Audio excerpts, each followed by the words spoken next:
नमस्कार, आप देख रहे हैं प्रदेश का सबसे भरोसेमंद news channel India news Uttar Pradesh Uttarakhand और मैं हूं आपके साथ आयुष चित्रांश। बांग्लादेश में दुर्गा पूजा के अवसर पर कट्टरपंथियों के द्वारा पंडाल को निशाना बनाया गया, मूर्तियां तोड़ी गईं और जबरन उनका विसर्जन कर दिया गया और अब बांग्लादेश के मंदिरों पर टारगेट अटैक शुरू हो चुके हैं। बहुत सारी जगहों पर मंदिरों में तोड़फोड़ की गई है, मूर्तियां तोड़ी गई हैं, हिंदुओं की बस्तियों को जला दिया गया है। इन सब के बीच में भारत में भी बांग्लादेश में हिंदू समुदाय पर हो रहे हमले को लेकर के कई सवाल उठ रहे हैं। पश्चिम बंगाल के फुरफुरा शरीफ के मौलवी और इंडियन सेकुलर फ्रंट यानी कि आईएसएफ के संस्थापक पीरजादा अब्बास सिद्दीकी ने बांग्लादेश हिंसा पर आपत्तिजनक बयान दिया। सिद्दीकी ने कथित तौर पर बांग्लादेश में दुर्गा पूजा पंडाल में कुरान रखने वालों को हिंसा के लिए दोषी ठहराया। याद रहे, पश्चिम बंगाल के विधानसभा चुनाव में कांग्रेस ने आईएसएफ के साथ गठबंधन किया था। एक और जहां प्रियंका राहुल गांधी मंदिर मंदिर जाकर खुद को हिंदू साबित करने में लगे हैं, तो वहीं बांग्लादेश में हिंदुओं के मारे जाने पर चुप्पी साध रखी है। वैसे तो कांग्रेस महासचिव पर यूपी में हर मुद्दे पर मुखर होकर के वो बोलती हैं, लखीमपुर हिंसा में भी खुद को सबसे आगे दिखाने की कोशिश भी करती हैं, लेकिन छत्तीसगढ़ में लोगों के कुचले जाने पर चुप्पी साध लेती हैं। इन चुप्पी से कई सवाल उठते हैं। प्रियंका किसानों के साथ खुद को दिखाने की कोशिश तो करती हैं, लेकिन छत्तीसगढ़ में हिंदुओं के कुचलने पर वो मौन व्रत क्यों धारण कर लेती हैं? तो कांग्रेस हमेशा ये दावा करती है कि उसने ही पाकिस्तान से बांग्लादेश को अलग करवाया। वहां जब हिंदुओं को टारगेट करके मारा जाता है तो सभी कांग्रेस के नेता इस पर चुप्पी साधते हैं। आज हम भी इसी मामले पर करेंगे आज की बड़ी बहस कि आखिर बांग्लादेशी हिंदुओं पर यह चुप्पी क्यों।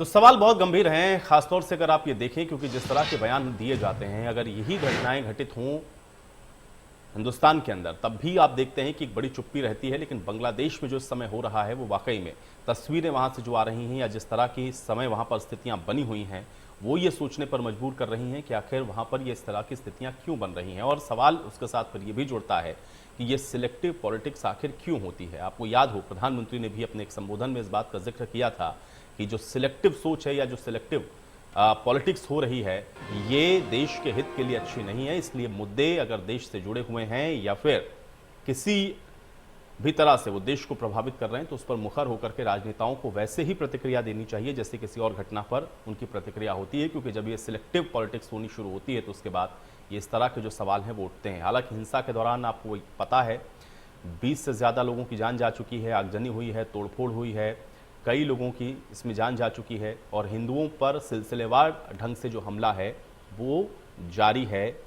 लेकिन महत्वपूर्ण सवाल ये है कि आखिर इन सब को लेकर के जो चुप्पी है वो देश के अंदर नेताओं की क्यों होती है। हालांकि भारतीय जनता पार्टी इस मुद्दे को लगातार उठा रही है, उस पर टिप्पणियां भी हो रही हैं, उस पर बयान भी दिए जा रहे हैं। लेकिन सवाल ये है कि जिस तरह से ये पूरा घटनाक्रम घटित हो रहा है उसको लेकर के ये मौन क्यों है, इसको लेकर के कुछ क्यों नहीं कहा जा रहा है, ये सवाल उठने अब शुरू हो गए हैं। और इस बात को भारतीय जनता पार्टी बार बार कहती रही है कि एक सिलेक्टिव पॉलिटिक्स देश की जो पॉलिटिकल पार्टियां हैं वो कर रही हैं, जबकि इन मुद्दों को मुखर होकर के इसका विरोध होना चाहिए। क्योंकि हिंसा जो हो रही है उसको आप किसी भी तरीके से जायज़ नहीं ठहरा सकते हैं। और साथ साथ अब आप ये भी देखें कि जिस तरह से बयानबाजियां इस पर शुरू हो गई हैं, भारत के अंदर भी आप देख रहे हैं कि इसको लेकर के जो बयान हैं वो दिए जा रहे हैं। तो सवाल यही है कि आखिर इन सब बयानों के मायने क्या समझे जाएं।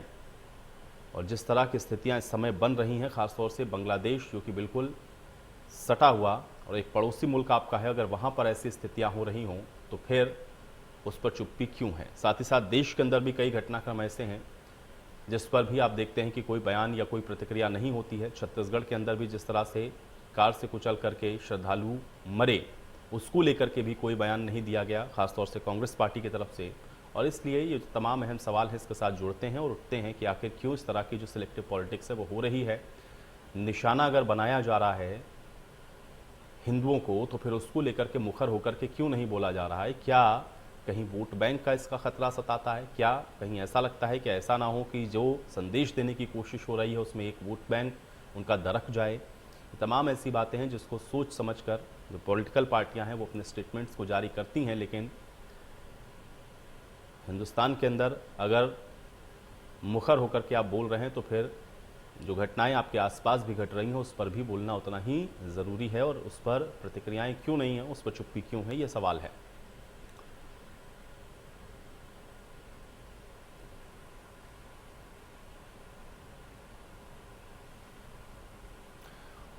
तो सवाल बहुत महत्वपूर्ण है, क्योंकि इस बात को कई बार दोहराया गया है कि सिलेक्टिव पॉलिटिक्स आखिर क्यों हो रही है, और इस पर जो आरोप अब लग रहे हैं या इसको लेकर के जो सवाल खड़े हो रहे हैं, आज इसी पर हम भी चर्चा करते हैं। तमाम मेहमान मेरे साथ जुड़ गए हैं, पहले उनका परिचय मैं आपके साथ करवा देता हूं, फिर चर्चा में आगे बढ़ते हैं। जैनेंद्र अरकवंशी जी हमारे साथ जुड़ रहे हैं एसबीएसपी की तरफ से। जैनेंद्र अरकवंशी जी, बहुत स्वागत है आपका इस चर्चा में। अजय चंद्र चौबे हमारे साथ जुड़ रहे हैं, प्रवक्ता है कांग्रेस पार्टी के। अजय चंद्र चौबे जी, आपका भी स्वागत। राजेश चौधरी हमारे साथ जुड़ रहे हैं, प्रवक्ता है भारतीय जनता पार्टी के। राजेश चौधरी जी, आपका भी स्वागत। और शिशिर चतुर्वेदी जी हमारे साथ जुड़े हुए हैं हिंदू महासभा की तरफ से। शिशिर जी, आपका भी स्वागत है। राजेश चौधरी जी, सबसे पहले चर्चा की शुरुआत मैं आपसे ही करूंगा। कैसे देख रहे हैं खासतौर से जो घटनाएं घटित हो रही हैं, चाहे बांग्लादेश में हो या फिर हम लोग देखें छत्तीसगढ़ के अंदर भी, या कुछ घटनाएं ऐसी होती हैं जिसमें हम लोग देखते हैं कि देश के अंदर एक बहुत सिलेक्टिव तरीके की पॉलिटिक्स देखने को मिलती है, कुछ स्टेटमेंट उस पर पॉलिटिकल पार्टीज की तरफ से दिए नहीं जाते हैं। इसके क्या मायने समझे जाएं, और खासतौर से बांग्लादेश में जिस तरह से हिंदुओं को टारगेट किया जा रहा है, उस पर चुप्पी साधे रहना या उस पर कोई बयान ना देना, इसके क्या मायने हैं? राजेश जी, आपका पहला रिएक्शन चाहूंगा।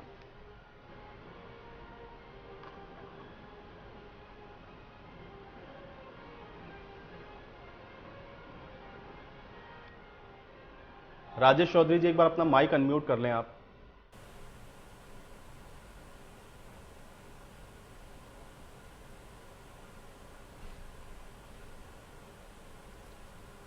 राजेश जी, अभी शायद अनम्यूट हुआ नहीं, आपकी ऑडियो मुझ तक नहीं पहुंच रही है।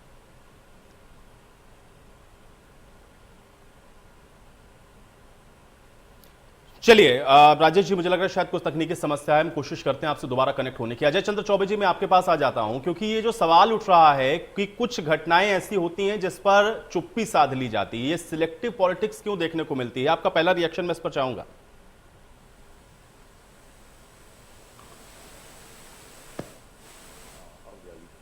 हेलो, अजय चंद्र चौबे जी, सुन पा रहे हैं आप मुझे? जी मैं बोलूं? जी। देखिए, जिस समय ये देश आजाद हुआ और देश का दो टुकड़ों में विभाजन हुआ, राजनीति वहीं से शुरू होती है। धर्म के आधार पर देश का विभाजन हुआ। पाकिस्तान मुसलमानों को दे दिया गया, हिंदुस्तान हिंदुओं के हिस्से में आया। देश का बंटवारा गांधी जी ने, नेहरू जी ने ये किया। तो उस समय जो राजनीति शुरू हुई, उस समय नेहरू इस देश के नेता थे। तो उस समय से लेकर के आज तक राजनीति मुस्लिम तुष्टीकरण की होती रही है। हिंदुओं को यह समझा गया कि दोयम दर्जे का नागरिक है। इसके वोट की किसी ने चिंता नहीं की। वो जो कुछ परसेंट वोट था, उसी को केंद्रित करके सारी राजनीतिक पार्टियां आज तक काम करती रही। उसी का परिणाम है कि उनको महत्व देते देते आज हम यहां पर आ गए।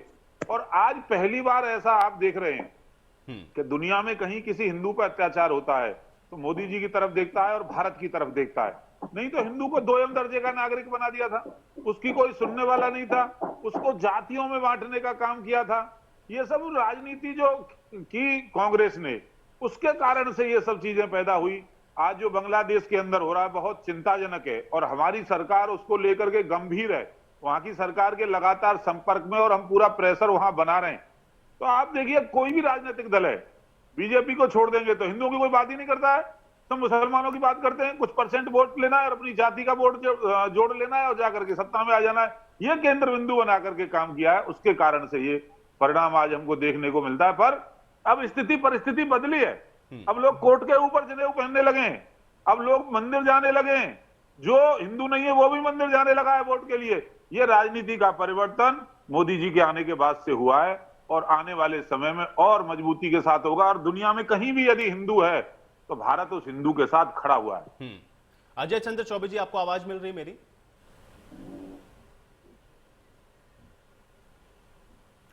चलिए, अजय जी तक शायद मेरी आवाज नहीं पहुंच रही। शिशिर जी, आप सुन पा रहे हैं मुझे?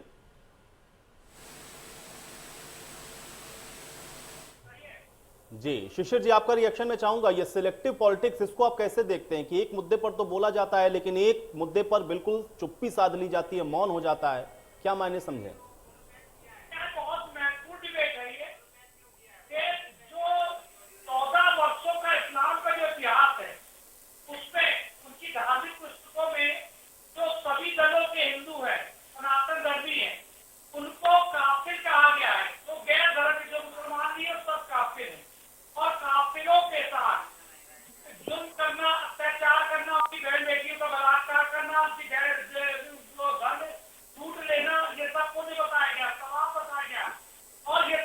के बाद उनको क्या मिलेगा इनाम?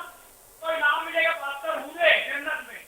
तो जिस कुरान को, जिस पवित्र ग्रंथ को पूरी दुनिया का मुसलमान मान रहा है, तो उसी के अनुसार वो अपना कार्य कर रहा है।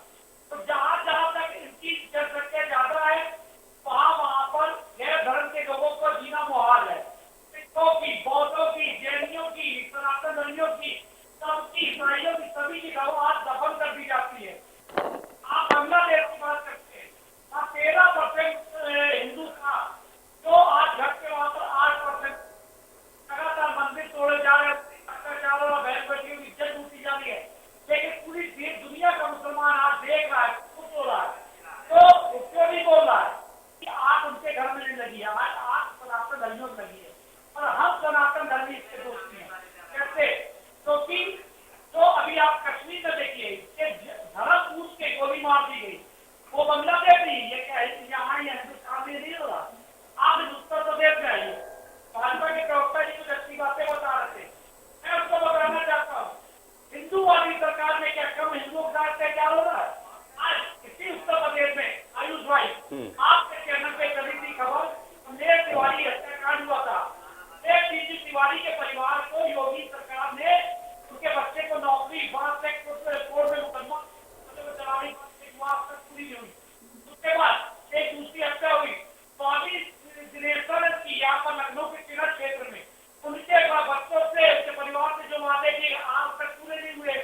उसके बाद नगर है, सीतापुर बगल का जिला है खैराबाद, वहां पर नहर जी पे 6 बार मुसलमानों ने हमला किया, आज तक उनके साथ बड़ा जुल्म हो रहा है। तो तमाम उदाहरण है, योगी जी तो कार्य अच्छा कर रहे हैं, लेकिन दिक्कत क्या हो रही है, जो नीचे अधिकारी है वो उनको गुमराह करते हैं। आज कमलेश जी के परिवार को अगर न्याय नहीं मिल सकता उत्तर प्रदेश में, तो बंगाल और कश्मीर की क्या बात करें? वहां तो गैर जो हिंदुओं को नहीं मानते हैं, जो दुश्मन मानते हैं, उनकी सरकारें हैं। तो हमको यहाँ तो उसको कम से कम कर लेना चाहिए। जब हम यहाँ अपना प्रशासन दुरुस्त कर लेंगे, तो वहाँ के हिंदुओं को न्याय दिलाने की हम सब आगे बढ़ सकते। अजय चंद्र चौबे जी, आप सुन पा रहे हैं मुझे?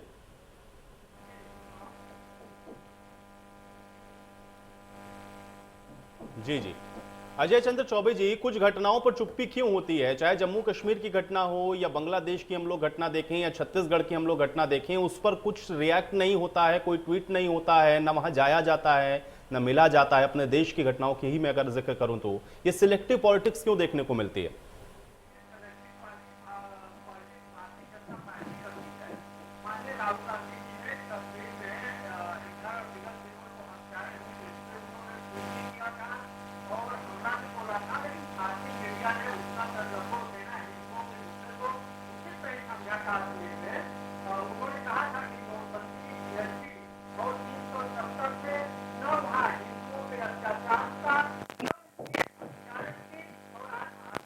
पार्टी की सरकार है, और आज कश्मीर तो छोड़िए, उत्तर प्रदेश में भी हिंदू असुरक्षित हो गया, पूरे देश में हो गया। अब रह गई बात पाकिस्तान की। जब पाकिस्तान में चुनाव हुए थे और वहां के पूर्वी पाकिस्तान की आवाम लीग को विजय मिला था चुनाव में, तो पश्चिमी स्थानांतरण करने से मना कर दिया, और संख्यकों पे, बौद्धों पे और करीब 3 लाख हिंदू महिलाओं के साथ वहां पे रेप की वारदातें हुई थी। तब कांग्रेस पार्टी को विवश होकर अपनी सेना को लाहौर तक भेजना पड़ा था, और उनके 93,000 सैनिकों को इसी कांग्रेस पार्टी की सरकार ने बंधक बनाया था, और बांग्लादेश का उदय हुआ था। और आज हमारे 56 इंची के प्रधानमंत्री जब बांग्लादेश के हिंदुओं को सुरक्षित करने की बात हो रही है, तो वो बहुत धर्म अपना लिए, वो चुप्पी साध लिए। आज उनका 56 इंची सीना कहाँ गया? कहाँ गए हिंदुओं को छोड़ने वाले भारतीय जनता पार्टी के लोग? आज दिल में घुस गए, आज चीन जाना चाहते हैं, आज वो पाकिस्तान के घर से भागना चाह रहे हैं, हिंदुस्तान छोड़ के इस देश के प्रधानमंत्री की वो देश को भेज के भागने वाले हैं। आज वो बहुत चिल्ला रहे हैं। अरे इनको तो बांग्लादेश में घुस जाना चाहिए था, कांग्रेस का अनुसरण करते हुए वहां के हिंदुओं की रक्षा करनी चाहिए थी। लेकिन शर्म की बात है, उनके प्रधानमंत्री जी लखनऊ आते हैं, लेकिन 25 हिंदू संतों की हत्याएं हो जाती हैं, उस पे एक शब्द नहीं कहते हैं। यहाँ ब्राह्मणों की 600 हत्याएं हो जाती हैं, एक शब्द नहीं कहते हैं। अब बगल में हमारे हिंदू महासभा के प्रवक्ता महोदय जी बैठे हैं, उनके भी राष्ट्रीय अध्यक्ष हिंदू महासभा की हत्या हो जाती है, उसमें भी एक शब्द नहीं कहते हैं। हिंदू बहनवासियों की इज्जत भारतीय जनता पार्टी के विधायकों और मंत्रियों द्वारा लूट ली जाती है, उसमें भी इनके प्रधानमंत्री जी एक शब्द नहीं कहते हैं। अरे भाषण बंद करो भाई, इनका ये डिबेट हो रही है कि भाषण, कांग्रेसियों को मंच तो मिलता नहीं है, कहीं कहीं लोग तो मिलते नहीं है, भाषण मार रहे हैं इतना सब। अपनी बात कहो, ये भाषण कांग्रेसियों का मंच नहीं है, ये टीवी चैनल की डिबेट है। बंद करो ना भाषण भाई, भाषण मत दीजिए। हमको इतिहास बताओगे आप?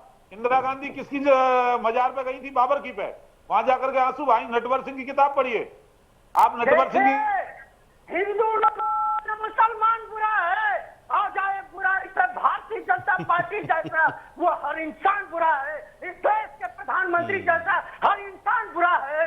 अंग्रेजों तो आपकी नजर में बाबर बुरा नहीं है, मतलब वहां जाया जा सकता है, आपके आइडियल हो सकते हैं। चलिए ठीक है, सचिन यादव जी, सचिन यादव जी, सचिन यादव जी, ठीक है, चलिए चलिए ठीक है। अजय चंद्र चौबे जी, ठीक है, बहुत शानदार बोला आपने, लेकिन अब ठीक है, आप थोड़ा धैर्य पूर्वक आप सुन लें, अब भाई सुने, ठीक है, थोड़ा एनर्जी बचा के रखें, अभी अभी अभी ये चर्चा और आगे चलेगी। सचिन यादव जी, सचिन यादव जी, ठीक है, जी, अरे ठीक है भाई, अजय चंद्र चौबे जी, अजय चंद्र चौबे जी, ठीक है भाई, ठीक है, अरे अरे ठीक है, ठीक है, ठीक है, ठीक है, ठीक है, जनता मिलती नहीं है, ठीक है।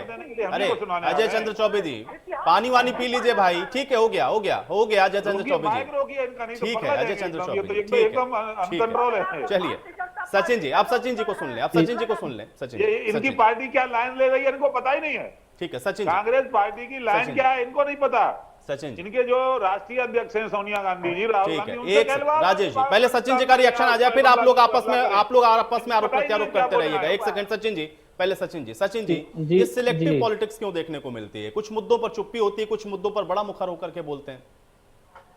मेरा मानना है कि हमें लगता है अभी तक जो हमने अभी डिबेट सुनी है इतनी देर से, मुझे लगता है कि इसमें भारतीय जनता पार्टी के प्रवक्ता और कांग्रेस के प्रवक्ता, हमें लगता है इन दोनों लोगों की पार्टी में ही हिंदू और मुस्लिम बसते हैं। हमारी समाजवादी पार्टी में तो सर्व समाज के लोग रहते हैं और इंसान रहता है। हमें लगता है कि इस बहस से कोई हल या कोई भी परेशानी, जनता की समस्या का समाधान होने वाला नहीं है। हमें लगता है कि आजकल जो महंगाई चल रही है, चर्चा उस पर होनी चाहिए। किसान मरा जा रहा है, नेपाल से जब पेट्रोल लेने जा रहा है और नेपाल बॉर्डर के जो समीप लोग रह रहे हैं, वो नेपाल बॉर्डर से 100 रुपए वाली जो पेट्रोल है 29 रुपए सस्ती खरीद रहे हैं वहां से। सब्जियां देखिए आप, खाद की दामों को देखिए आप, किसान मरा जा रहा है। आपकी सरकार थी ना सचिन जी, जब आप सत्ता जब आप बोल रहे थे तो मैं बोल राजेश चौधरी जी, चर्चा नहीं हो रही ना, आप विषय से भटक रहे हैं, इसलिए मुझे बोलना पड़ रहा है। नहीं, मैं इसलिए बता रहा हूँ, हिंदू मुसलमान पर या हिंदुओं पर जो हमला हो रहा है उस पर, महंगाई पर अलग से हम और आप नहीं सुनिए, जिस समय आपकी सरकार थी उस समय माननीय अखिलेश यादव जी ने जो मुसलमानों की माननीय अखिलेश यादव जी ने बहुत विकास कराया है। माननीय अखिलेश यादव जी ने 18 लाख लैपटॉप देने का काम किया। माननीय अखिलेश यादव जी ने साइकिल देने का काम किया। माननीय अखिलेश यादव जी ने, माननीय हिंदू मुस्लिम में आप पड़े रहिए और देश को बेचते रहिए आप। मुझे इससे ये देश बेचने का काम लगातार जारी रखिए आप। और लेकिन सचिन जी, अगर हमले हो रहे हो भाई, अगर हिंदुओं पर हमला हो रहा होगा तो उसको आप क्या कहेंगे? सचिन जी, अगर हिंदुओं पर हमला हो रहा हो, आपका आइडेंटिटी कार्ड देख करके आपको गोली मार दी जा रही हो, तब भी आप ये कहेंगे कि नहीं भाई हम इंसानियत की बात करेंगे? आप इंसानियत की बात तब करेंगे ना जब लोग रहेंगे। मुझे ये बताइए कि अगर मार दे रहे हैं या पड़ोस के घर में आग लगी है तो वो आग आपके घर तक भी आएगी, इसलिए इससे बचने की कोशिश क्यों करते हैं? मुद्दे उठाइए, मुद्दों के लिए आप लोगों के पास समय है, लेकिन इस विषय को क्यों आप लोग टच नहीं करते? भारतीय जनता पार्टी की सरकार में 1000 से अधिक ब्राह्मणों की हत्याएं हुई उत्तर प्रदेश के अंदर। पिछले 4.5 वर्षों में 1000 से अधिक ब्राह्मणों की हत्या हुई। क्या वो हिंदू नहीं थे? क्या वो हिंदू नहीं है? लखीमपुर में किसानों की उन पर गाड़ी चढ़ा दी जाती, क्या वो हिंदू नहीं थे? कहाँ थी तब भाजपा? लखनऊ में जाके भागड़ हो रहा है, लखीमपुर नहीं पहुंच पा रहे हैं उन्हें। नहीं, ब्राह्मणों पे आप बोल रहे हो। मैं ब्राह्मणों बोल तो रहा हूँ, आप सुनने की क्षमता रखिए, सुनने की क्षमता रखिए, सुनने की क्षमता रखिए, क्योंकि झूठ जो होता है वो चिल्ला करके बड़ा नहीं हो सकता। और समाजवादी पार्टी हर मामले में आगे है। आप धर्म और जाति में मत बांटने का प्रयास करिए। दूसरी बात सुनिए, आप ध्यान से सुनिए, आप 1000 से अधिक ब्राह्मणों की हत्याएं, 1000 से अधिक ब्राह्मणों की हत्याएं उत्तर प्रदेश में भारतीय जनता पार्टी की सरकार के चलते हो चुकी हैं। आप अगर जानकारी नहीं है तो आप अखबार को पढ़िए। सरकार के नहीं, 1000 से अधिक ब्राह्मणों की हत्याएं हुई, दलितों की हत्याएं हुई, किसानों की हत्याएं हुई। किसान लगातार एक वर्ष से लगातार बैठा हुआ, वो हिंदू नहीं है, वो उसे भी कुछ न कुछ बना दीजिए आप। किसान, मुझे पता है, किसान ये भी पता है कि 1200 रुपए की खाद लेकर के किसान खेतों में बैठे। चलिए ठीक है, अब आप सब लोग शांत हो जाए। ठीक है, आप जैनेंद्र अल्पवंशी जी, चलिए ठीक है, चलिए ठीक है, चलिए ठीक है, आप सब लोग शांत हो जाए। ठीक है, ठीक है, चलिए जैनेंद्र अल्पवंशी जी, जैनेंद्र अल्पवंशी जी, जैनेंद्र नहीं, आप सुनना नहीं चाहते ना, कोई बात सुनना। जैनेंद्र आयुष भाई देखिए, मेरी पार्टी और मैं जो भी बांग्लादेश में घटित हुआ है उस घटना की निंदा करते हैं और जो 6 लोगों की मृत्यु हुई है उसके ऊपर शोक जताते हैं। लेकिन मैं भाजपा से जानना चाहूंगा कि ये जिम्मेदारी किसकी है कि अगर दूसरे देशों में आज के समय में हमारे देश के नागरिक या कोई भी हिंदू, जैसा कि सरकार कहती है, हमेशा कहती आई है, उसके ऊपर अत्याचार होता है तो ये पक्ष किसको रखना चाहिए, विदेश मंत्री को और हमारे प्रधानमंत्री? क्या उन्होंने अभी तक चर्चा की? नहीं की। बल्कि जब हमारे विदेश मंत्रालय की तरफ से बयान गया तो बांग्लादेश ने उल्टा ये कह दिया, मतलब एक छोटे से देश ने जिसको आजादी के लिए खुद प्रधानमंत्री जी, जैसा कि उन्होंने दावा किया, लड़े थे उसकी आजादी की लड़ाई के लिए, उस देश ने इनको आंख पे दिखाते हुए कहा कि आप अपने यहाँ की धार्मिक कट्टरता को सुधारिए और उसको कम कीजिए, बाकी हमारे देश पर छोड़ दीजिए। खैर, ये यहाँ की बात होगी। दूसरी बात बताता हूँ कि अवामी लीग जो वहाँ की पार्टी है, जो शेख हसीना जी द्वारा निर्देशित है, उसने अभी कल परसों में 2 दिन जुलूस भी निकाला है, हिंदुओं के साथ खड़े होने का दावा किया है। लेकिन मैं जानना चाहूंगा कि यहाँ पे क्या कार्रवाई होती है जो धार्मिक कट्टरता फैलाते हैं, चाहे अनुराग ठाकुर हो जिन्होंने गोली मारो वाला बयान दिया था, या कपिल मिश्रा हो जिन्होंने गोली मारो वाला बयान दिया था, और जो सीए और एनआरसी को लेके धरना प्रदर्शन हो रहा था उसके बीच में दंगे भड़काने लायक उन्होंने बयान दिए थे, या अश्विनी उपाध्याय पर जिन्होंने अभी अगस्त में जिन्होंने जो सभा आयोजित की थी वहां मुसलमानों को काटने की बात कही गई, या फिर योगी जी की बात जो ये कहते हैं कि बुर्के वाली जो देते हैं वो भाषण, क्या आपको उससे समझ में नहीं आता है, या जनता को ये पता नहीं चलता है कि ये भड़काऊ भाषण या भड़काऊ बातें बोल रहे हैं? या प्रधानमंत्री जी जब कहते हैं कोरोना के बीचों बीच कि इन्हें कपड़ों से पहचाना जा सकता है, क्या ये धार्मिक भावनाओं को आहत करने वाली चीजें नहीं है? या अम्मू जी जो हरियाणा प्रदेश प्रवक्ता है भाजपा के और करणी सेना के हैं, वो गला काटने तक की बात करते हैं वर्ग विशेष के लोगों के। तो मैं जानना चाहता हूं कि आप अपने देश में तो जो लोग रह रहे हैं कम से कम उन्हीं को समान अधिकार दे दीजिए, और दूसरे देश के लिए आप चैनल तो खोलिए। आपके प्रधानमंत्री जी या विदेश मंत्री जी ने एक बयान तक नहीं दिया है अभी बांग्लादेश में हुई हिंसा के ऊपर, और जो विदेश सचिव बयान देते हैं उसके ऊपर बांग्लादेश सरकार कहती है कि आप अपने घर का देखो, बाकी दूसरे के घरों में झांकने की कोशिश मत करो। तो मैं जानना चाहता हूं कि भारत की स्थिति क्या है, क्योंकि भूटान जो पिछले 35-40 साल से इंडिया के साथ था, वो चीन के साथ हस्ताक्षर करके एक संधिनामे पे अपने जो क्षेत्र हैं उनकी अदला बदली करने को तैयार है। जो हमारा नेक चिकन नेक है बंगाल वाला, वो उसके दोनों तरफ चीन सेना लाने को तैयार बैठा है। म्यांमार से हमारे संबंध अच्छे नहीं है, श्रीलंका से हमारे संबंध अच्छे नहीं है। हमारे तमिल भाइयों पे वहां मानवाधिकार उल्लंघन के इतने कार्य किए जा रहे हैं कि मानवाधिकार आयोग को बोलना पड़ा। हमारे अपने ही जो साथी थे पिछले कई सालों से, आस पड़ोस के जो 8-9 देशों से सीमाएं लगती हैं, उसमें पाकिस्तान से पहले से रिश्ते खराब थे, मैं मानता हूं, लेकिन चीन के साथ इतने खराब रिश्ते नहीं थे कि आज वो चारों तरफ से हमें घेरने में लगा हुआ है। या हमारे बांग्लादेश, श्रीलंका, नेपाल, भूटान के साथ कभी इतने खराब रिश्ते नहीं रहे जितने आज की तारीख में भाजपा की सरकार को केंद्र में आने के बाद हुए हैं। चलिए राजेश जी इसका जवाब देंगे। राजेश जी जवाब दें आप। देखिए, बहुत कई विषय जैनेंद्र जी ने उठाए। सबसे पहले तो ये सीए की बात कर रहे थे। मैं जैनेंद्र जी को बताना चाहूंगा, ये वही लोग हैं, जब सीए आया, सीए का क्या मतलब था?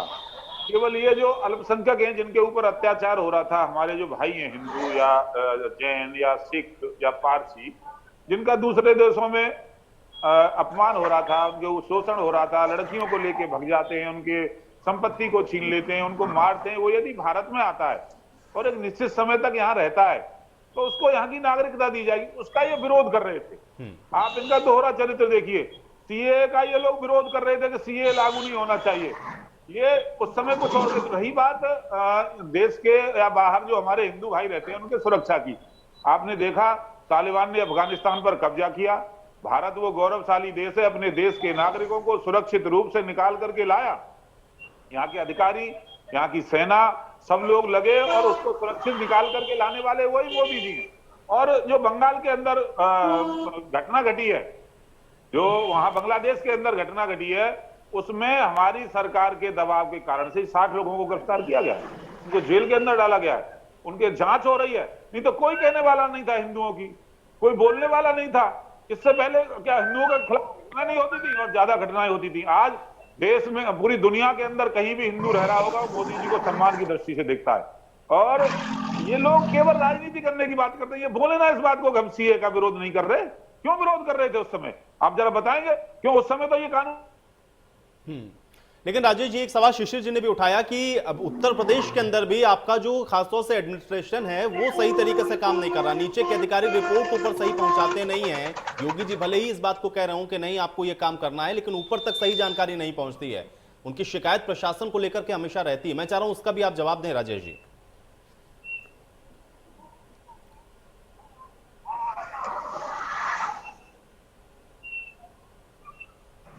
भाषा में चीन चाहता है उसी भाषा में जवाब देने का काम मोदी जी की सरकार कर रही है।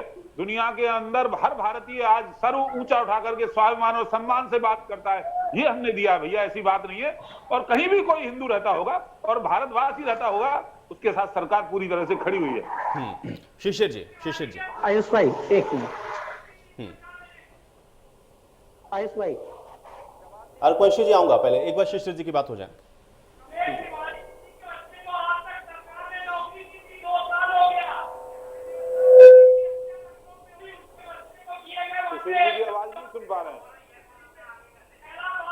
क्या बोल रहे हैं? शिशिर जी एक बार अपना माइक आप थोड़ा सा आगे कर लें।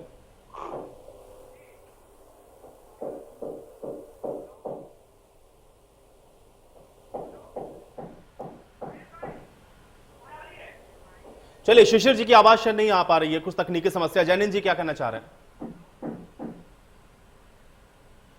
जी आयुष भाई, जैसा कि राजेश भाई ने बताया सीए को लेके, तो मैं बता दूं हमारा कोई विरोध नहीं था सुहेलदेव भारतीय समाज पार्टी का सीए के साथ। हमारा जो विरोध था वो सीए लाने के तरीके पे था, और जो आसाम में लागू किया गया है सीए का प्रकार, वो सुप्रीम कोर्ट के कहने पे लागू किया है। वो हम सबने देखा था कि शुरुआती लिस्ट में 49 लाख हिंदू ही जो बाहर निकाले जाने वाले थे।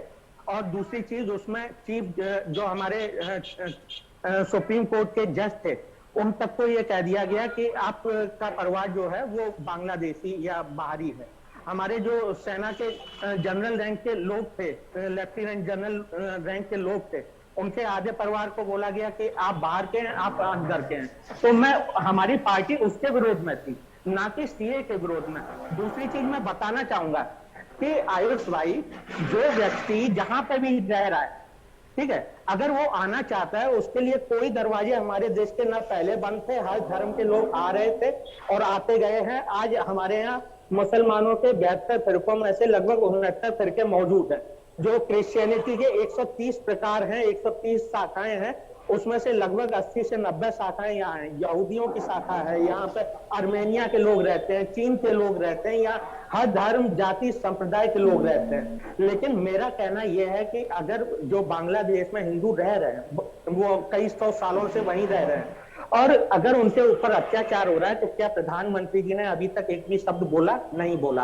अफगानिस्तान को क्या उन्होंने, जो संयुक्त राष्ट्र में भाषण हुआ था, वहां पे एक भी शब्द, एक भी बार अफगानिस्तान की सरकार या अफगानिस्तान के आतंकवादियों का नाम लिया? नहीं लिया। चीन जो हमारी सीमा के अंदर तक घुसा आ रहा है, क्या रक्षा मंत्री और प्रधानमंत्री जी ने नाम लिया चीन का आज तक संयुक्त राष्ट्र की महासभा में या अपने देश में आने के बाद? नहीं। उनका केवल एक ही नारा होता है, मंदिर मस्जिद, हिंदू मुसलमान, पाकिस्तान, अफगानिस्तान, और यही सब वो करके बार बार दोहराते रहते हैं। आप देखिए, चीन गुस्सा चला आ रहा है, लेकिन रक्षा मंत्री बयान दे रहे हैं कि हम पाकिस्तान में सर्जिकल स्ट्राइक कर देंगे। आपने एक भी बार अभी तक रक्षा मंत्री के मुख से सुना है कि चीन का नाम, कि हम चीन को करारा जवाब देंगे? तो मैं यही बताना चाह रहा हूँ कि जो आज का हमारा टॉपिक है वो जिस चीज के ऊपर है, उस चीज के लिए प्रधानमंत्री जी या रक्षा मंत्री जी या गृह मंत्री जी या विदेश मंत्री जी, आपने जो सवाल उठाया उसका जवाब मैं राजेश जी से लूंगा। मुझे एक छोटे से ब्रेक के लिए यहाँ पर रुकना पड़ेगा, एक छोटे से ब्रेक के लिए यहाँ पर रुकेंगे और उसके बाद ब्रेक के बाद इस चर्चा को यहीं से आगे बढ़ाएंगे कि आखिर वाकई में क्या ये सिलेक्टिव तौर की चुप्पी है या इसके कुछ और माने हैं। एक छोटा सा ब्रेक, फौरन वापस आते हैं।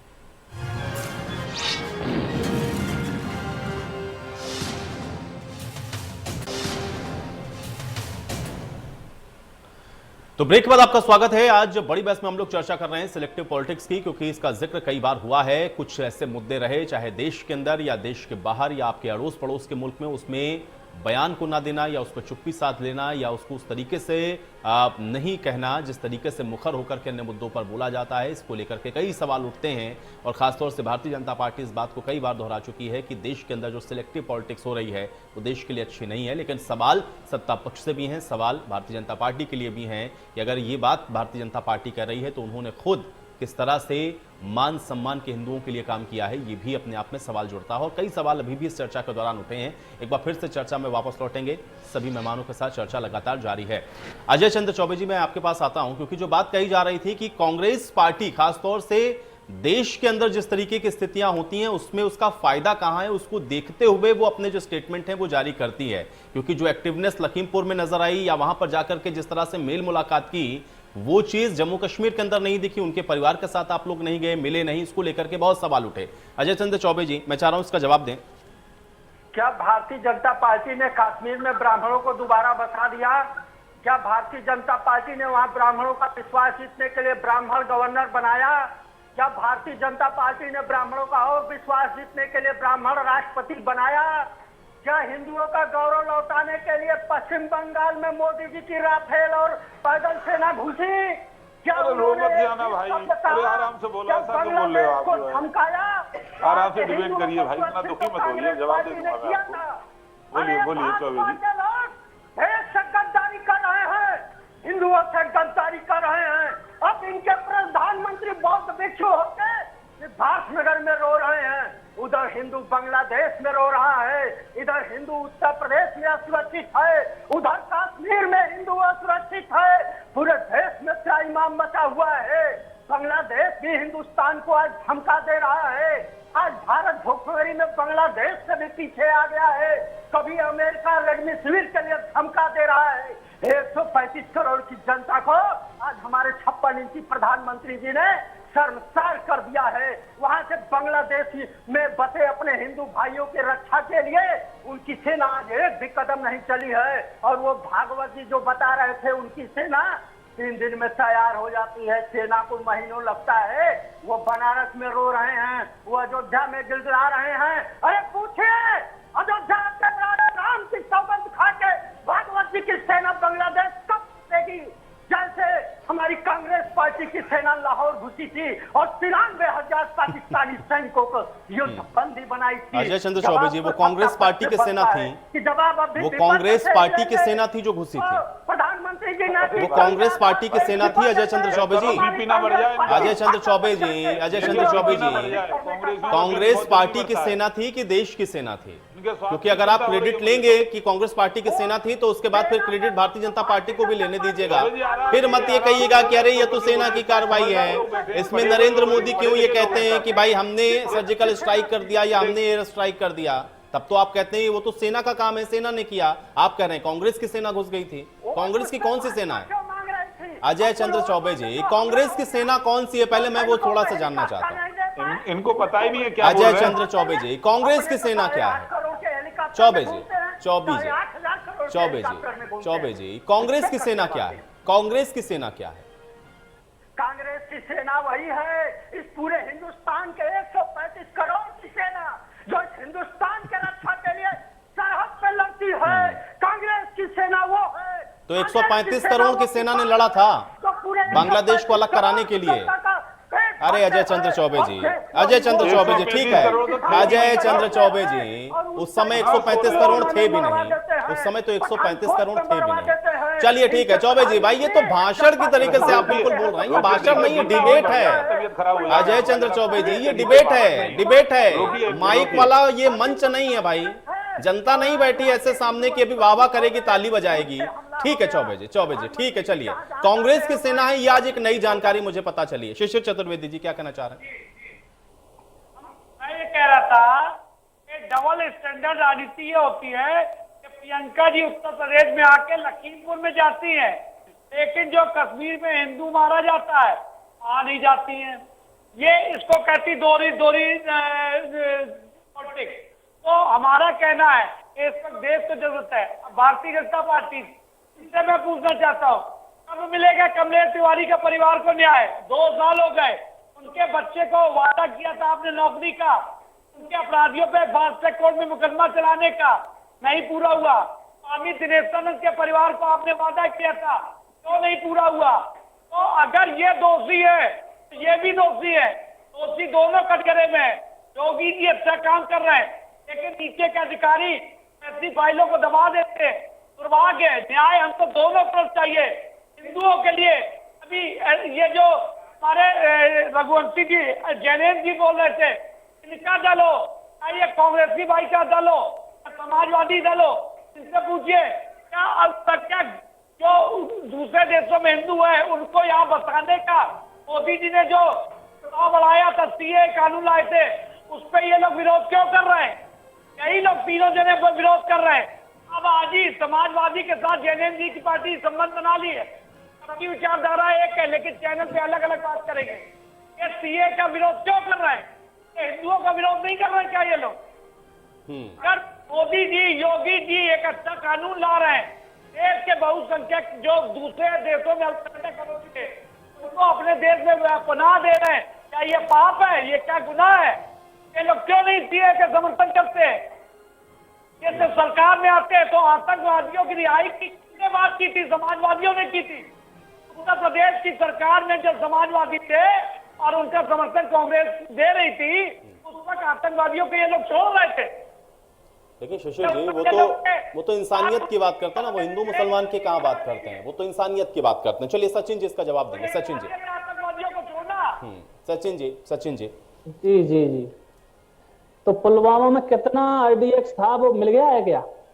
ये पुलवामा में जानकारी हो गई होगी शायद, अब तक तो इतने दिन हो गए, जानकारी कर ली होगी सरकार ने। और रही बात बांग्लादेश की, वहां की तो जिम्मेदारी सबसे बड़ी तो सरकार की है, हम लोग तो सरकार में है नहीं अभी। और विपक्ष से लगातार सवाल करना ये साफ दिखाई देता है कि सरकार बिल्कुल विफल है इस मुद्दे पर। कहीं भी सरकार का तो वही नहीं है कि सरकार कहीं भी किसी भी मुद्दे पर आप देखिए, जब महंगाई की बात आती है तो बांग्लादेश की बात, उस पर एक्शन लेना, उस पर स्टेटमेंट जारी करना, भारत का क्या परिदृश्य है या भारत का क्या उस पर रुख है, ये बात आपकी सही है। लेकिन एक पॉलिटिकल पार्टी होने के नाते समाजवादी पार्टी का स्टैंड क्या है? सचिन जी, सचिन जी, सचिन जी, एक पॉलिटिकल पार्टी का भी तो अपना खुद का एक स्टैंड है ना। ठीक है, ये तो देश के लिहाज से वहां पर जो फैसला है वो लिया जाएगा, उसकी जिम्मेदारी भारतीय जनता पार्टी की है। लेकिन समाजवादी पार्टी का पॉलिटिकल स्टैंड क्या है? जिस तरह से हिंदुओं की हत्याएं अगर हो रही हैं, उसको लेकर के आप लोग मुखर होकर क्यों नहीं बोलते हैं? सीए का विरोध आप लोग क्यों कर रहे थे? ये सवाल यहाँ पर उठा कि सीए का विरोध आप क्यों कर रहे थे? यही वो अल्पसंख्यक हैं वहां जो परेशान हो रहे हैं, अगर उनको हिंदुस्तान आना है, यहाँ की वो नागरिकता चाहते हैं, इसी को लेकर के कानून था, उसका विरोध क्यों किया फिर आप लोगों ने? सवाल ये है सचिन जी। समाजवादी पार्टी ने विरोध जो किया है वो आपको मैंने पिछले बार जब डिबेट हुई थी सीएए के मामले में, तो मैंने उस पर मैंने गंभीर चर्चा के माध्यम से मैंने बताया था उस पर, और जो उनके तरीके थे वो बहुत गलत तरीके थे। और लगातार जो लोग यहाँ के लोग रह रहे हैं वो बाहर जाएंगे और यहाँ के लोगों की व्यवस्थाएं अभी भुखमरी की स्थिति देखिए आप, ग्लोबल हंगर इंडेक्स की सूची देखिए आप, बांग्लादेश, भूटान इन देशों से पीछे हैं और आप बाहर के लोगों को यहाँ लाएंगे, हाँ क्या स्थिति होगी हमारे देश की, भुखमरी कहाँ जाएगी? हम लोग तो अंतिम पायदान में ये बाहर वाली जो चिल्ला रहे हैं, ये थोड़ा जानकारी करें, ज्ञानवर्धक चीजें देखा करें, थोड़ा अखबार को भी पढ़ लिया करें, थोड़ी किताबें पुस्तकें पढ़ लिया करें। ऐसे चिल्लाने से कुछ नहीं होता है। देश पूरा देख रहा है, देश की धरोहरें, वस्तुएं बिका-बिक लगी, बिक्री लगातार जारी है, खाद कितनी कीमतें बढ़ रही है, किसान ठीक है, चलिए, हंगर इंडेक्स हमारी खराब हो रही है, इसलिए बाहर से आ रहे अल्पसंख्यकों को बसाना नहीं चाहिए, इसलिए आपने सीए का विरोध किया।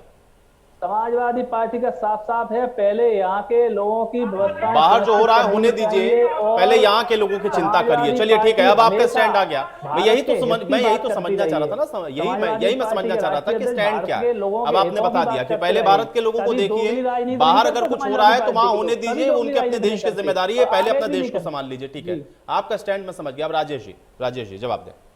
देखिए, जयनंद प्रताप जी ने बड़े अच्छे कई क्वेश्चन उठाए, बड़ी देर हो गई उनको सुने हुए, मैं वहां से शुरू करूंगा अपनी बात। जयनंद जी ने कहा कि प्रधानमंत्री कुछ बोले नहीं। मेरा कहना यह, बोलना आवश्यक है या कार्रवाई करना आवश्यक है? जिसको जहां बोलना है वहां उचित प्लेटफॉर्म पे वो बोला जाता है। सरकार ने बांग्लादेश की सरकार से बात की, दबाव बनाया, कार्रवाई हो रही है, ये विषय तो रहा। दूसरा, और चाइना की बात कर रहे थे, चाइना पे कल रक्षा मंत्री भी बोले हैं और थल सेना अध्यक्ष बोले हैं इस देश के कि हम युद्ध के लिए तैयार खड़े हैं। आज भारत वो भारत नहीं है कि चुपचाप हो जाए। आज भारत नेहरू का भारत नहीं है कि यहाँ पे चाइना की सेना अंदर घुसी चली आए और हमारे जो सैनिक थे वो चप्पलों में लड़ रहे थे, नंगे पैर लड़ रहे थे, 303 की राइफलों से लड़ रहे थे। आज वो भारत नहीं है। आज राफेल से मार करने वाला भारत हमारे बीच में है। और हिंदू मुस्लिम की बात कर रहे थे, आज कह रहे थे वो कांग्रेस के हमारे मित्र के हिंदू रो रहा है। आज हिंदू नहीं रो रहा, हिंदू तो स्वाभिमान और सम्मान के साथ भारत में जी रहा है, भारत माता की सेवा कर रहा है। रो तो हर कांग्रेस ही रहा है, क्योंकि उसकी राजनीतिक दुकान बंद हो गई है, उसको कहीं राजनीतिक जमीन नजर नहीं आती है। अब प्रियंका गांधी को लखीमपुर के लोग जो लखीमपुर दुर्घटना में मारे जाते हैं वो तो नजर आते हैं, और वहीं पर 3 ब्राह्मण थे, वो भी ब्राह्मण की राजनीति की बात कर रहे थे, ये वो इनको नजर नहीं आते हैं। हिंदू जम्मू कश्मीर के अंदर मारा जाता है, वहां एक शब्द इन्होंने नहीं बोला। न राहुल गांधी ने ट्वीट किया, न सोनिया गांधी ने ट्वीट किया, न प्रियंका वाड्रा ने ट्वीट किया। इनको कहीं दूर दूर तक नजर नहीं आएगा। और 370 लगाने वाले कौन लोग थे? 35A लगाने वाले कौन लोग थे? सरदार पटेल इस देश के महान राष्ट्रभक्त हुए, उन्होंने जम्मू कश्मीर को भारत गणराज्य में शामिल कर लिया था। साम दाम दंड भेद चारों नीतियां अपना करके उन्होंने देश की भारत माता का मुकुट भारत में शामिल किया। और पंडित नेहरू ने 370 थोप दी, 35A थोप दी। अब जब भारत में एक महान व्यक्ति प्रधानमंत्री बन रहा है, उसने 370 हटा दी, तो उसका भी विरोध करेंगे, क्योंकि भारत में रहने वाले और जो उसी समाज के लोग हैं, उसी तबके के लोग हैं, उनका इनको वोट चाहिए। ये वोट की राजनीति के अलावा कोई दूसरा काम करते नहीं है। और हमारे मित्र बात कर रहे थे पुलवामा की। पुलवामा के बाद पाकिस्तान ने क्या झेला है आपने देखा होगा। इस देश के सेना ने पाकिस्तान के अंदर घुसकर पहली बार एयर स्ट्राइक करके सैकड़ों आतंकवादियों को मारने का काम किया। उसके अनेकों जो आतंकवादी कैंप चलते थे उनको मजबूर कर दिया, तहस नहस कर दिया, उनको मजबूर कर दिया कि वो छोड़ करके भाग गए। ऐसी अनेक घटनाएं। और विकास की बात कर रहे थे समाजवादी के पार्टी, हमारे समाजवादी पार्टी के मित्र हमारे सचिन यादव जी, वास्तव में आपने विकास किया होगा, मुझे तो कहीं नजर आया नहीं। तो समाजवादी पार्टी के लोगों को, हमारे समाजवादी मित्रों को ही नजर आता होगा। ये भी नहीं समझा पाए, जनता को भी नहीं समझा पाए। यदि इतना ही अच्छा इन्होंने विकास किया था, तो 40 पे जैसे आगे मेरे मित्र, मैं ये जानना चाहता हूँ आप क्यों नाकामयाब रहे उस विकास को समझाने में? आप 40 पे आ गए, आप कैसा विकास था वो? विकास नहीं, आपने उत्तर प्रदेश का विनाश किया था, उत्तर प्रदेश में भ्रष्टाचार किया था, उत्तर प्रदेश में घोटाले किए थे, उत्तर प्रदेश की लॉ एंड ऑर्डर की स्थिति को खराब किया था। हर व्यक्ति यहाँ असुरक्षित महसूस करता था। लेकिन शिशिर जी की बात का जवाब अभी तक आपने नहीं दिया। कमलेश तिवारी के परिवार वालों को जो आपने कहा न्याय देंगे, परिवार के सदस्य को नौकरी देंगे, उन विषयों पर कोई काम नहीं हुआ। 2 साल का समय होने को आ गया। अपराधी आरोपी थे उनकी हत्या करने वाले 2 साल होने को आ गया। गिरफ्तार किया गया है और सरकार की तरफ से जो घोषणा की गई है वो पूरी होगी और वो अपराधी निश्चित रूप से इस सरकार से और इस देश की कानून व्यवस्था से बच नहीं सकते। अरे अजय चंद्र चौबे जी भाई, लोगों को सुन लीजिए। अजय चंद्र चौबे जी, ऐसे अनवरत बोलने से आपकी तो कोई बात समझ में आ भी नहीं रही, किसी को समझ में नहीं आ रही कि आप बोल क्या रहे हैं इतनी देर से। अरे अजय चंद्र चौबे जी क्या बोल रहे हैं इतनी देर से, किसी को समझ में नहीं आ रहा है। आप क्या बोल रहे हैं किसी को समझ में नहीं आ रहा है, क्या बोल रहे हैं किसी को समझ में नहीं आ रहा, क्योंकि आप सुन नहीं रहे हैं दूसरे की बात। आप दूसरे की बात को सुन नहीं रहे हैं, सिर्फ बोल रहे हैं, सिर्फ बोल रहे हैं, इसमें कुछ समझ में ही नहीं आ रहा कि आप क्या कह रहे हैं। मौका नहीं लगता ना, कहीं बोलने का मौका नहीं लगता, कोई समझ नहीं पा रहा है कि आप क्या कह रहे हैं। इसलिए अजय चंद्र चौबे जी अपने समय का इंतजार कर लें। भाई समय दे रहा हूं ना मैं, जब मैं समय दूंगा आप आराम से बोलिएगा, कोई डिस्टर्ब नहीं करेगा। ऐसे बोलेंगे तो कुछ समझ में ही नहीं आ रहा। जैनेंद्र अरकुवंशी जी। आयुष भाई देखिए, डीएसपी देवेंद्र सिंह का क्या हुआ और उनके बयानात क्यों नहीं हुए अभी तक, ये तो भाजपा सरकार ही बता सकती है। जो आईडीएक्स वाला मामला था जम्मू कश्मीर का। दूसरी चीज, राजेश भाई जो बोल रहे थे कि बोलना ज्यादा जरूरी है या कार्रवाई करना, मेरा कहना है कि मेरा नहीं, ये सभी का मानना है देश के अंदर कि जब तक आप बताएंगे नहीं बातों के माध्यम से, तब तक ना चीन समझेगा, ना अफगानिस्तान समझेगा, ना पाकिस्तान समझेगा। कम से कम ये तो आपने कहा होता है हम निंदा करते हैं, आपने तो निंदा भी करना छोड़ दिया है। दूसरी चीज मैं बताना चाहूंगा, ना हिंदुस्तान खतरे में था, ना हिंदू खतरे में है और ना रहेगा कभी, क्योंकि यही भाजपा का एकमात्र मुद्दा बन गया है। आप गरीबी पे बात नहीं करेंगे, अशिक्षा पे बात नहीं करेंगे, आप बेरोजगारी पे बात नहीं करेंगे, महंगाई पे बात नहीं करेंगे और लोगों में नारे चलवाएंगे सुबह सुबह व्हाट्सएप और फेसबुक पे कि अगर ऐसे हिंदू बच जाएगा, क्योंकि कुछ हिंदुओं को लगने लगा है कि वास्तव में हिंदू खत्म होने की कगार पे पहुंच गया है, तो वो सुबह सुबह व्हाट्सएप मैसेज चलवाए जाते हैं कि अगर ऐसी महंगाई बढ़ती है तो हम महंगाई सह लेंगे, हम ये बेरोजगारी सह लेंगे, हम भूखे रह लेंगे। ठीक है, तो ऐसा कुछ नहीं होने वाला है। मैं लोगों की जानकारी के लिए बता दूं, जो सरकार के मुद्दे हैं, चाहे वो केंद्र शासित प्रदेश जम्मू कश्मीर हो जहां पे 9 लोग मारे गए, जिसमें से 4 मुस्लिम थे, 5 हिंदू थे, वहां पे सरकार ने क्या किया, पुलिस भी सरकार के अंडर में है आज की डेट में, और सीआरपीएफ और जो बाकी है वो है गृह मंत्री के अंडर में है, और सेना वहां बॉर्डर की रक्षा करने को सदैव तत्पर तैयार है। वहां क्या किया सरकार ने, ये सरकार से जवाब पूछना चाहिए, जाना चाहिए, और लोग हमसे विपक्ष से सवाल ये पूछ रहे हैं। दिल्ली में ठीक है, चलिए जैनेंद्र जी, आप देखिए समय नहीं मेरे पास, बहुत शुक्रिया आप लोगों का, आप लोगों ने समय निकाला, इस चर्चा का हिस्सा बने। सिलेक्टिव पॉलिटिक्स वाकई में देश के लिए खतरा है, लेकिन हाँ अब देखना यह है कि जो तमाम राजनीतिक पार्टियां हैं वो अपना नफा नुकसान जोड़ते हुए क्या राष्ट्र के मुद्दे पर कभी एक स्टेटमेंट दे पाएंगी या फिर नहीं, ये एक बड़ा सवाल है। आज बड़ी बहस में मेरे साथ फिलहाल इतना है।